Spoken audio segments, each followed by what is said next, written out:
মসজিদগুলোর washroom বন্ধ থাকার কারণে নাগরিকরা রাস্তাঘাটে প্রস্রাব করে, পায়খানা করে।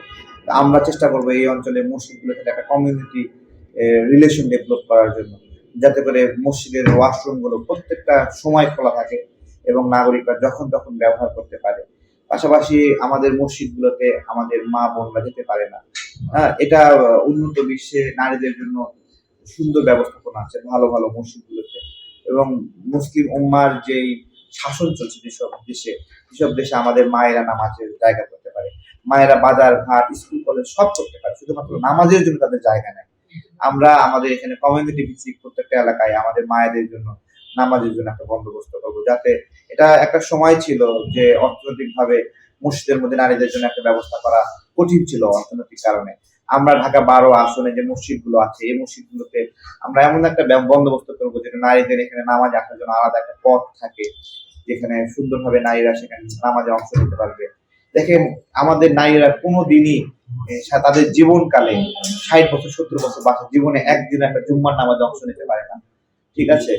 তো এইটা আমাদের টার্গেট থাকবে যে আমরা কিভাবে তাদেরকেও মানে কমিউনিটি ওয়ার্কের মাধ্যমে দেখেন ভাই, যেই কাজটা সৌদি আরবে চলে, মধ্যপ্রাচ্যে, দুবাই, আরব আমিরাতে আমার আমার মায়েরা সেখানে নামাজ পড়তে পারে। আমাদের আমাদের মায়েদের একটা আকাঙ্ক্ষা কিন্তু আছে। আপনি সিস্টেম করে দিচ্ছেন দেখে যায় না। ঠিক আছে? এটাকে আমরা চাইলে ইতিবাচক ভাবে এত সুন্দর করতে পারি। এত সুন্দর হাদিস আছে। আল্লাহ রাসূল তিনি একটা ঈদের নামাজের আগের দিন এভাবে বলছিলেন, তোমরা সবাই নামাজে আসবা।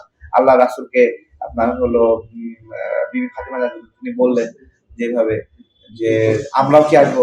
তখন বললেন সবাই আসবা, নারীরাও আসবা। তখন বলতেছে যে যে আমাদের অনেকে ওড়না নাই। হ্যাঁ? তখন বলছে তোমরা তোমাদের বোনদের কাছ থেকে ওড়না ধার করে নিয়ে আসবে, তারপরেও আসবা। তারপরে বলতেছে যে আমাদের অনেকে ঋতুবর্তী। তো বলতেছে তোমরাও আসবা। বেসিক্যালি তিনি মুসলিম উম্মাহকে ঐক্যবদ্ধ দেখানোর জন্য এই একটা নমুনা স্থাপন করেছিলেন যে জাতির প্রয়োজনে, উম্মার প্রয়োজনে নারী পুরুষ সবাইকে মিলে একসাথে একটা মুভ করতে হবে।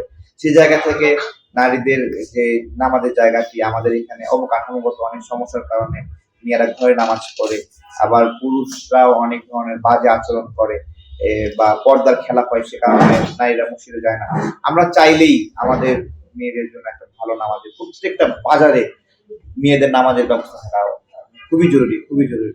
আমার ছোটবেলায় আমার মা আমাকে বগুড়া নিউ মার্কেটে সেখানে আমার সঙ্গে আমাদের দোকানে যেতেন। হ্যাঁ, সব আছে নিউ মার্কেট, শুধু মেয়েদের জন্য নামাজের জায়গা ওখানে ছিল না। আমরা অনেক লড়াই করেছি নামাজের জায়গার জন্য, যে আমাদের মারা যারা বাজারে আসে তাদের জন্য নামাজের জায়গা থাকুক। এটা একটা অন্যরকম একটা বিষয়। সেই সামাজিক প্রেক্ষাপট এখন আর নাই। এখন দুনিয়াতে নারী পুরুষ সবাই মিলে সমন্বিতভাবে কাজ করে, চাকরি করে। তাদের জন্য নামাজের জায়গাটা থাকলে তাদের নামাজটা কাজা হয় না এবং নিরাপদ একটা জায়গা হয়। ঢাকা ১২ আসনে আমার চেষ্টা থাকবে এই জায়গা থেকে আমি একটা নিরাপদ জায়গা তৈরি করি।